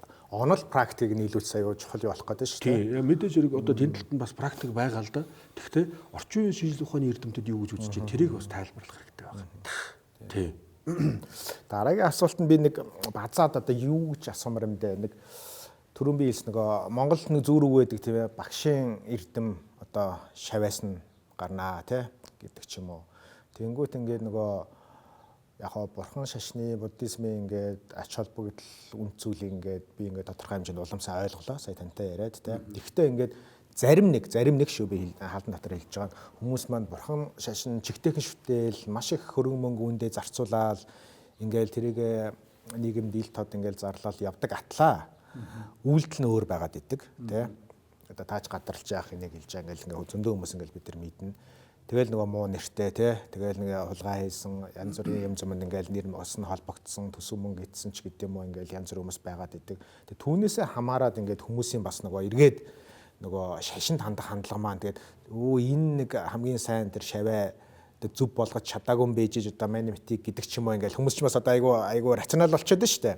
Эргээд мэтгэлцгээд байдаг. Тэгээд дээрэс нь ингээл бас ингээл очир ихтэй байхад ингээл гандан манданд ингээл заримдаа хаяа нэг ирээл яхахлаар уг нь л одоо хамгийн сайхан газар сайныг л зорж бүгдээрээ л ирсэн байлтаа. Тэгсэн чинь л ингээл хоорондоо хэрэлдээл тэр нэг очирнаас болоод те хараал мараал хилээл ингээл тэгэхээр ингээл яг нөгөө нэг заримдаа ингээ харахаар зөв нь буруу ч юм шиг буруу нь зөвч болцсон юм шиг ингээд болчоод л байна л да. Тэгэхээр энийг та бүхэн бас том зургаараа яг яаж харж байна?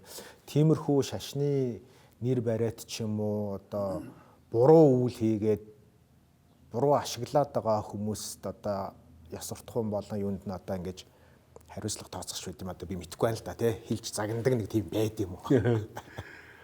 Тий одоо үнэхээр одоо яг сайн багш нар бол байнга л хэлж байгаа. Байнга л хулгай хийж болохгүй. Одоо ёс суртахуунтай байх хэрэгтэй. Бусдыг хайрлах хэрэгтэй, зөөлөн байх хэрэгтэй гэдэг бол байнга л хэлж байгаа. Багш нар бол тийм байна. Хүмүүс чинь хүмүүсийн донд их түгээмэл ярьдаг зүйл л дээ одоо тэгэл өстө төсвийн мөнгө идчихэд ламнаар ном уншуулаад тэгэл зүгээр яваад байна гэхэл. Тэгээд одоо нөгөө хүний гэмт хэргийг одоо хүлийн зөвшөөрөөд байгаа юм шиг ламнаар нүглийн цайруулж өгч байгаа юм шиг тий харин яг үнэ тэгэж хүмжлээд байдаг байхгүй юу. Тий. Тэгэхээр энэ дээр бид нар бас их сайн анхаарах хэрэгтэй байна л да. Сайн ойлголттой болох хэрэгтэй. Юуны тулд ганданд ном уншуулж байгаа тэр хүн. Тий. Тэг юуны тулд. Үнэхээр буруу юм хийчгээд одоо өстө за үнэхээр би өстө буруу юм хийжээ гэд чин сэтгэлээс гимшиж байгаа бол энэ хүний нүгэл хэлнээс харилна. Тийхгүй тэгэл одоо өөрөө хурж гандан дээр ном уншуулчаал тэгэл болчлоо гэж гараал ахаа хулгай хийгээд их юм бол тэр хүний нүгэл хэлнээс харилахгүй. Нүгэл дээр нүгэл нэмэгдэнэ. Нүгэл хэлнээс харилгах хамгийн ихний алхам нь гимших ёстой байхгүй. Чин сэтгэлээсээ гимших. Хүчтэй гимшиж чадах юм бол ахиж хийхгүй гэдэг бодол төр. Ахиж хийхгүй. Энэ хоёр ч хамгийн гол хоёр чухал зүйл нөхгүй юу. Тэгэхээр тэр хүн гимшихгүй тэгээд нэг ламаар ном уншуулчаад ингэ яваад их юм бол үр дүн гарахгүй. Үр дүн гарахгүй. За тэгээд одоо хүн ном уншуулъя гэдээ ирэхлээр одоо бид нар та хулгайч хүн бид нар таны номыг уншихгүй гэдэг ингэж хаах боломж байхгүй шүү дээ. Хэн л ирүүл одоо алуурчин хурж ирээд ном уншуулъя гэвэл заал гэж номыг уншиж өгөхөөсөр арга байхгүй. Энэ нь юу хэлж гинэ вэ гэхээр өөгшүүлж байгаа юм ерөөсөө биш. Тэр хүний нүгэл хэлэн зарилах үгүй гэдэг тэр хүн өөрөөс нь шалтгаалнаа. Тэг өөрөөс нь шалтгаалт. Мэдээж бид нар бол одоо байнга хэлж байгаа шүү дээ. Хулгай битгий хий. Ялангуяа төрийн мөнгө битгий хувьдаа завш. Одоо Америкт ч нэг тийм цуврал аллаг гэж явдаг үст. Тэрэн шиг манай Монголд цуврал хулгай явж шүү дээ. Нэг айхтар нэг том үнийн дүнтэй хулгаан сенсац үүсэл юу автобусны гинөө, банкны гинөө, сан гинөө, юу гинөө тэгэл тасрахгүй яваад байгаа шүү дээ. Ингээд яваад байгаа энэ болохгүй байна. Энэ ерөөсө болохгүй. Энэ маш аюултай байхгүй, маш аюултай. Хүмүүс ерөөс үйл өөрийг мэдэхгүй учраас зоригтой ороод. Нэг хүнээс хулгайлах энэ нүгэл мөн. Тэгэхдээ нэг нүгэл хураачиж байгаа байхгүй. Харин 3 сая хэдэн зуун мянган хүний нийтийн юмнаас ховдоо завших юм бол тийм хэмжээгээр нүгэл хэлэнц хураач. Энэ хүнд байна. Ягаад гэвэл тийм хүмүүс төлбөр төлөх байхгүй. Тийм хэмжээний хүмүүс төлбөр төлнө. Төлөх төлбөр нь хүнд байна. Нэг төгрөг хулгайлсан ч гэсэн тэр нь буцаагаад төлөхдөө аюултай төлбөр төлөх нь шүү дээ. Үлийн үр гэдэг бол маш нарийн тооцоолт. Энийг бурхан буддаа удирдаа цууж яадаг юм биш. Аллах тэнгэр удирддаг юм биш. ертөнцийн эзэн Иесус Христ эдгээр удирдах тооцоолдог зүйл ерөөсөө биш байхгүй. Үүлийн үр чинь ерөөсөө зүй тогтлын жам ёс байхгүй юу? Жам ёс. Ийм өвөл болонгод хүүтэрж байгаа шүү. Өвөл болоод хинч эн чинь зохицуулж чадахгүй шүү дээ. Тэгэл хүүтэрдгэрэг хүүтэр нь зун болонгод дулаарч байгаа. Эн чинь өөрийнх нь зүй тогтол жам ёсоор ингээ яваад ирж байгаа.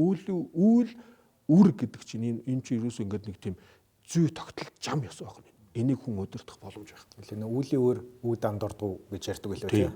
Үүлийн өөр андуурдаг. Тэр чинь ерөөсөө ингээл хийсэл бол үр дагавар нүүрд ирэх гээд байгаа.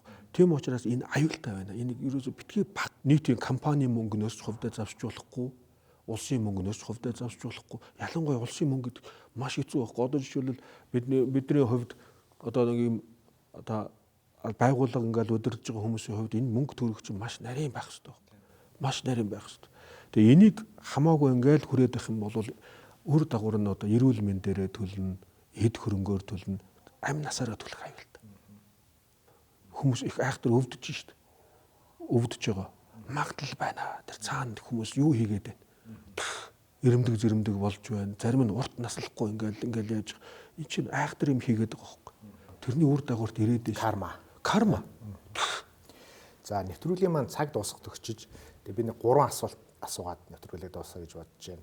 Яг энэ яриагаа яг саяны агуулгыг үргэлжлүүлээ. Сая би тантай ярилцлага хийнэ гэж таны 2-3 бүх үгч бүтэн үтсэн л дээ. Тэгээл ингээл ишлэл гаргаал сошиал дээр жоох ингээл явуулсан чинь нэг инээдтэй гэх юм уу, имэнгэлтэй гэх юм уу нэг пост орж ирсэн л дээ.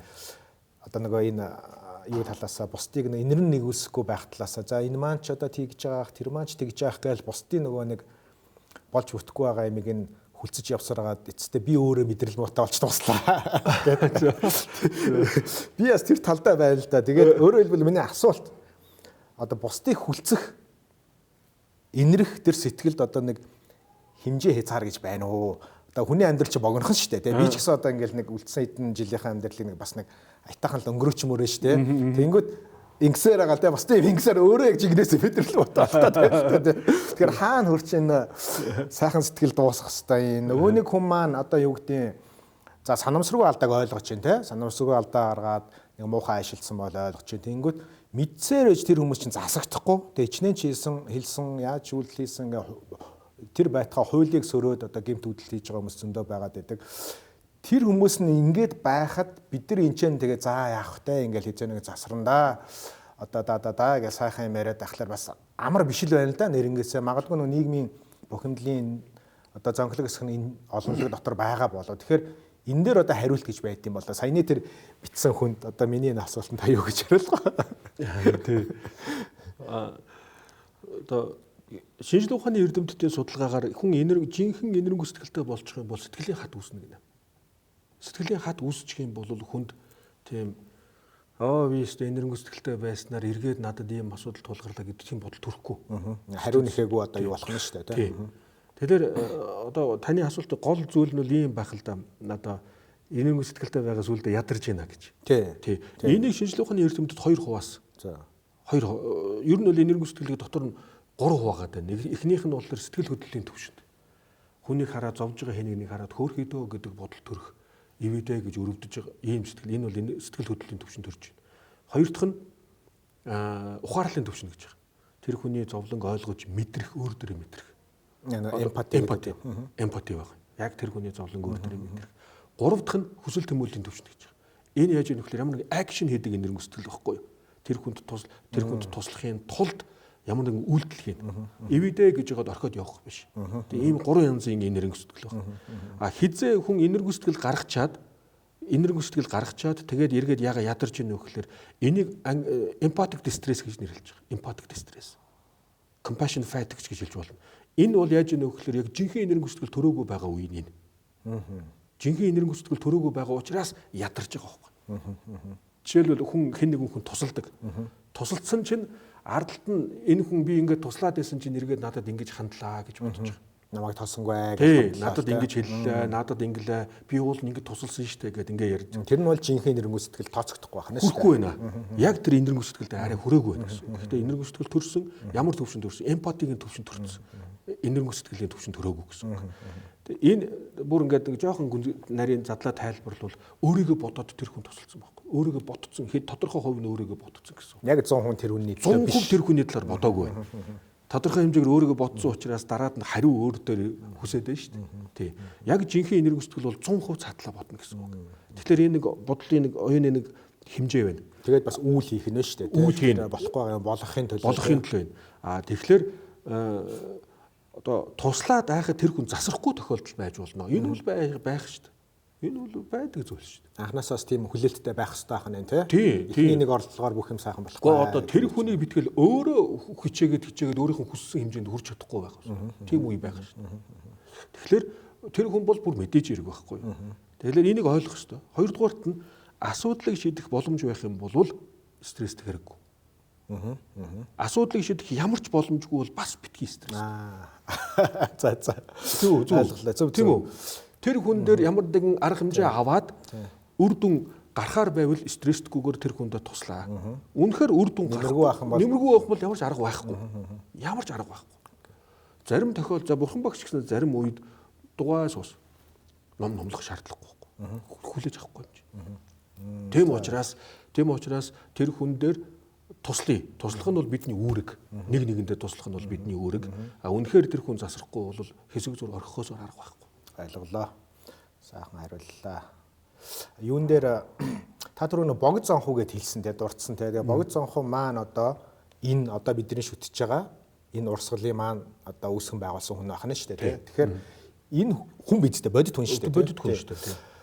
Энэ хүний одоо бас талаар товчхон та бас мэдээлэл өгөөч. Ягаад гэвэл одоо нөгөө хэдэн хоногийн дараа болох нь Арханган тэр арга хэмжээнд дэр ч одоо энэ хүний тэр нөгөө зэхтэн хамтлаар яа. Тэгэхээр бас очиход бэлдэж байгаа хүмүүс манаас утгууч мэдэх хэрэгтэй бах тий. Яг зөв.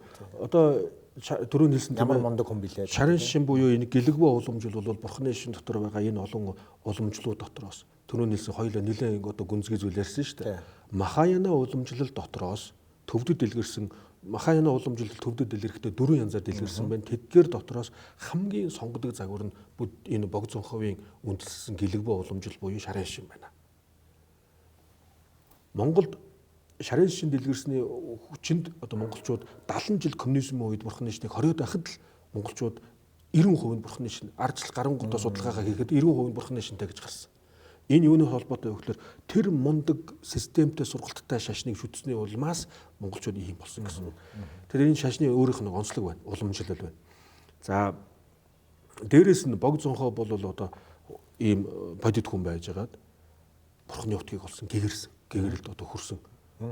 Ийм хүн байх нь шүү дээ. Одоо миний шүтдэг бурхнуудаас хамгийн эрхэм бурхан нь бог зонхоо. Бог зонхоо. Би бог зонхоо бурхныг өдөр болгон бодож бясалгадаг. Тий. Бог зонхоогийн одоо энэ мэгзэм уншлага мэгзэм баг. Энэ мэгзмийг дээр үедээ бол хурдан морь ундаг хүүхдүүдэд мэгзэм уншуулж оролдуулдаг байсан. Зарим газар нь дамдын янсан ядмын тарныг уншуулдаг, зарим газар нь мэгзэм уншиж оролддог. Энэ яаж юм гэвэл гинтийн аюул аваар хослоос хамгаалж байгаа байхгүй юу? Тий.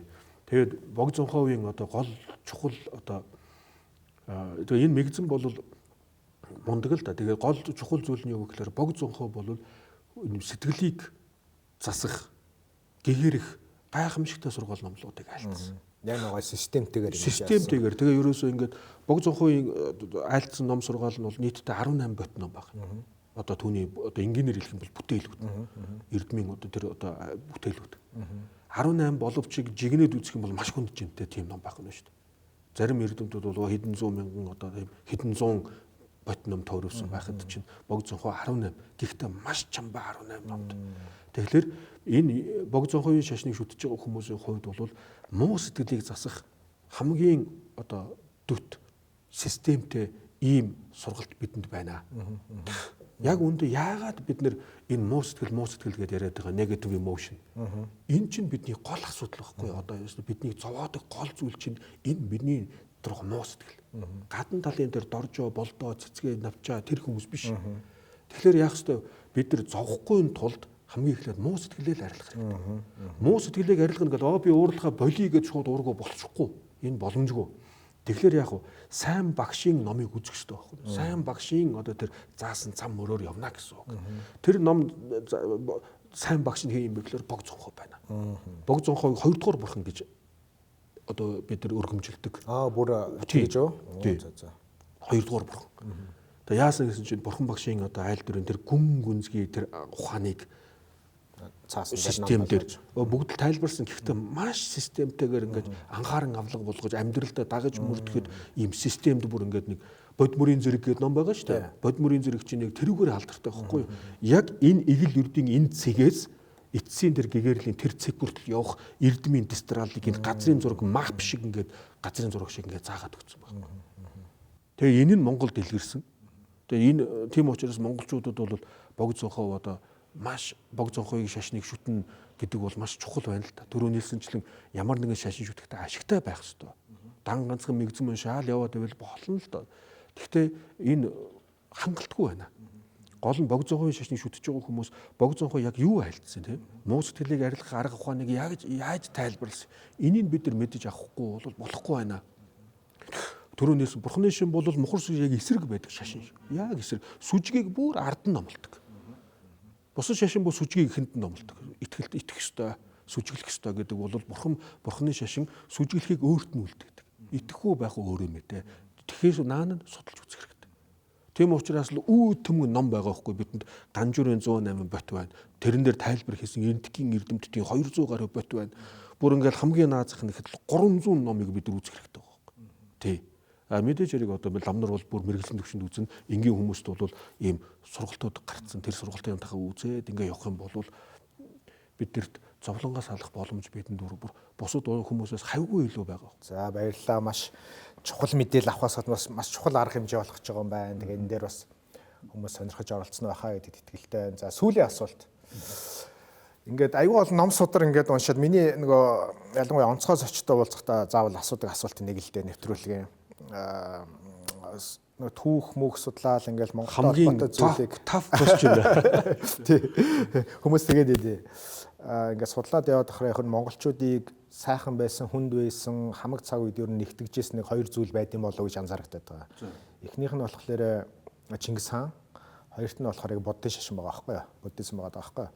Тэг үүнтэй улбаатайгаар би нөгөө зочдоос эрхэм зочдоос асуудаг асуулт нь яг Монгол хүний яг үнэт зүйл болон Монгол үндэстний одоо тодтогл нь яг юу вэ гэж асуу. Одоо англиар бол national identity гэдэг үг л дээ тий. Одоо бид нар ингээл бусад улс үндэстнийг аяга амархан тодорхойлож чадаад байдсан шүү дээ. Японочууд, германчууд одоо цагаа барьдаг, үнэнч гэдэг юм уу, хятадууд ажилсагч гэдэг юм мэдхгүй. Тэнгүүд Монгол хүнийг нэг юм уу хоёр тэмдэг нэрээр илэрхийлээч. Тэгтээ яг үнэнгээрээ тий гоё магтаж ийм байхансан гэдэг гэхээс илүүтэйгээр тэр нэг тэмдэг нэр тодтогл яг өнөө цагт юу байгаад байна? Ирээдүйд ямар байх хэвээр тэр нь. Яг зөв. Сая хэдэн жилийн өмнө баха. Хэдэн жилийн өмнө удирдлагын актем дээр эрдэмтэд цуглаад монгол хүний одоо монголчуудын үнэт зүйлийн талаар ярилцсан. Тэрэнд би бас оролцсон. Их олон юм ярьсан. Харин тэгдэ яваас. Үнэт зүйлээ тодорхойлж чадаагүй яг үнэндээ. Яг одоо эрдэмтэд нэг ингэж тайлбарлал, багш нар ингэж тайлбар ингээл янан зар тэгэл би ч гэсэн бас өөрийнхөө нэг тайлбарыг хийгээд яг нэг юм дээр нэгдэж чадаагүй. Сайн тий. Сүүлийн үед бас ахаад нэг зүйл гал харагдаад байгаа нь янз уралдаан дууны тэмцээн болж шít. Дууны тэмцээн болоод ингээл янз бүрийн дууд болж байгаа. Ихэнхдээ гадаад дууд болж байна. Тэгэд ингээл бодглохлоор чи одоо яг тэгээд яг юу би ахаад нэг зүйлийг бас хэлмээр санагдаад нисoo яарамгаас нааш явж хахад нэг байшин байна. Нэг том апартмент байна. Тэнд маш үйлчлэгээний газар бол та 9-10 давхар байшин. Маш олон хаяг байна. Тэрэн дотроос хоёрхан хаяг нь кириллээр бичсэн, монгол хэлээр бичсэн хаяг байна. Нэг нь аптек бараг гадаадтай орсог. Тэгтээ аптек одоо яг одоо монгол нөгөөдөлтэй харьцуулах юм бол монгол хэл. Хоёрт нь хүүхдийн тоглоом. Энэ хоёр дэлгүүр л монгол. Бусд нь дан англиар. Намайг энтгэж сурж байхад энтгчүүд тийм байсан. Англи хэлээр бүх юм англи хэлээр байсан. Гэтэл сүүлдээ яасан гэсэн чинь англи хэлийг халсан. Англи хэлийг халаад бүх юм хиндигээр болсон. Хаяг маяг бүгдээрээ л яг л англид үгээс бол одоо хинди болсон байхгүй. Яг англи хэлний мэдлэгээр аваад үзэх юм бол энтгүүд нь хавьгүй л англи хэлтэй. Монголчуудтай харьцуулах юм бол хавьгүй л англи хэлтэй. Яг тэр байшин дээр байгаа тэр олон англи хаягийг харахад бол энэ улс орн ч өстой англи хэлтэй ороо юм биш үү гэмээр л харагдаж байгаа. Гэтэл тийм биш шүү дээ. Тэгээ ингээд үзэхлээр одоо монголчууд яг одоо гоё юм нь яг юу юм? Юуг гоё гэж үзээд байгаа. Юу гоё гэж хараад байгаа. Нэг зүйлийг тодорхойлж авахгүй бол бид нэр яг нэг чиглэлгүй яваад. Таны хувьд тодорхойлооч гээд одоо хамгийн тэр одоо супер павер эрх мэдлийн өгвөл юуг сонгож авч юуг тодорхойлох гэсэн бэ? Би энэргүү сэтгэлийн хичээл заадаг хүн. Бясалгал заадаг. Америкуудтай хамт бид нэр энэргүү сэтгэлийн бясалгалд суралцаад Америкуудтай хамт ингээл 2 жил шахам ингээ явж байгаа байхгүй. Дараад нь би энэ сургалтаа төгсчөөд зөндөө бол монголчуудад энэ энэргүү сэтгэлийг заалаа л да. Тэгэхэд яг монгол хүнд энэргүү сэтгэлийг заахад бясалгал заагаад ингээд бясалгуулахад нүдэнд нь оч гийдэг. Нүдэнд нь гэрэл хасдаг. Тэр хүн яг тэр даруйдаа ингээд тайвширч, тайван амгалан болж энэргүү сэтгэлийг мэдэрдэг, олон хүмүүс уйлдаг. Гадныханд арай өөр байгаа. Тэг мэдээж нэг энэргүү мундаг хүмүүс зөндөө байгаа. Тэгэхдээ дийлэнхээр ингээд хувлаад үзэх юм бол монголчууд илүү байна. Монголчууд илүү. Тийм учраас би монголчуудыг юу гэж тодорхойлох вэ? Монголчууд энэргүү ард түмэн байна. Энэргүү ард түмэн байна. Даанч энэ бол бидний үнэт зүйл байхгүй юу? Энэ бол ямар нэгэн бурхны шашингийг хэлэхгүй би. Бурхны тэр шашин энэ шашин гэхгүй өөр дээл ховцос одоо хоошур хоол унд гэхгүй. Монголчуудын гол үнэт зүйл энэргүү сэтгэл. Энэргүү ард түмэн байна. Яг энэ бидний энэ сэтгэлд энэргүү сэтгэл төрөх амархан байна. Амархан байна. Энэ бидний үнэт зүйл гэж бодоод байгаа. Жишээлбэл бид нэр Америкуудтай эдийн засаг өрсөлдөж чадахгүй. Японочдод бид нэр одоо технологиор өрсөлдөж чадахгүй боломжгүй. Харин бид нэр Америкуудтай Япончуудтай энэ бусад улс орнуудтай бид энэрхүү сэтгэлээр өрсөлдөж чадна. Бидэнд маш том боломж байна. Нэгээ сайн хөгжүүлж чадах бол бидний өрсөлдөх туйлын давуу талч болох. Яванда энэ эдийн засгийн хөгжил чинь бүр ингээд одоо судалгаа байгаа шүү дээ. Эдийн засаг нэмэгдээд ирэх тусам хүний сэтгэл ханамж буурдаг судалгаа байгаа шүү дээ. Тэ. Тэгэхээр энэ бол яванда хүнд ингээ их тийм уламл адармаатай болно. Сүүлийн үед AI гарч ирээд одоо хүмүүс юу вэ? Үний юм уу, худлаа мó ялахаа болж байгаа. Энэ эргээд айхтар хүмүүс бол их эвгүй зовлон авчирч магадгүй байгаа. Нөгөө талдаа тэр үед бидэнд яг юу хэрэгтэй вэ гэхээр бидний сэтгэлийн хат хэрэгтэй байгаа байхгүй. Бидний сэтгэл чаталтай байх хэрэгтэй. Сэтгэлийн ямар тохиолдолд хүн сэтгэлийн хаттай болох вэ гэхээр энэрхүү сэтгэлтэй болсон цагт хүн сэтгэлийн хаттай бол. Энэ бас нэг талаас яалч аргагүй байна. Хүн өөрийгөө бодоход бол хамархан. Өөрийгөө хайрлахад бол хамархан байхгүй. Чатна. Бусдыг хайрлах гэдэг хэцүү байхгүй. Сэтгэл хүчин чадалтай болж ижил бусдыг хайрлана. Тэгэхээр яг жинхэнэ энэрхүү сэтгэл төрөх боломж бидэнд байна. Энэ үнэт зүйлээ бид нар хармаар байна. Энийг бид нар олж харах хэрэгтэй. Энийг бид нар дээдлэх хэрэгтэй. Одоо бид нар юу тэр зэр зэвсэг эдийн юумгаар бид нар бус орнуудтай хэцүү, тэмцэхэд хэцүү, өрсөлдөхэд хэцүү. Харин энэрхүү сэтгэлээр бол бид нар хинтээ юм ярих боломж бидэнд байна. Тийм учраас энэ бол монголчуудын үнэт зүйл. Энэ хэдийн хэмжээр энэрхүү байна. Тэр хэмжээр бид нар өөрсдөө 50 амгалан хас жаргалтай амьдрах гэдэг байгаа байхгүй. Ашиг нь бидэнд байна. Хайрлсан хүний өөрийг нь хайрлсан хүний тухай ботход л гоё жаргалтай байдаг шүү дээ. Бүр жинкнээс хайрлал бүр илүү гоё шүү дээ. Тэгэхээр л энэ ашиг байгаа учраас би бол өөрөө монголчуудыг энэрхүү ард түмэн гэж тодорхойлно. Маш их баярлалаа. Айхтар хариуллаа. Би аюул олонноос асууж ирсэн өмнө ийм хариулт нь ирж байгаагүй. Тэгээ миний хувьд ч гэсэн бас юмыг аюул олон талаас нь нэмж бодох бас ухаарлаг өгч байна. Тэгээд миний нэвтрүүлгийн урилгыг хүлээж авч үнэтэй цагаа гаргаж нэвтрүүлэгт маань оролцсон танд маш их баярлалаа. Ажилд нь өндрөөс өндөр таньж хүсье. Баярлалаа. Танд ч гэсэн сайн сайхныг хүсье.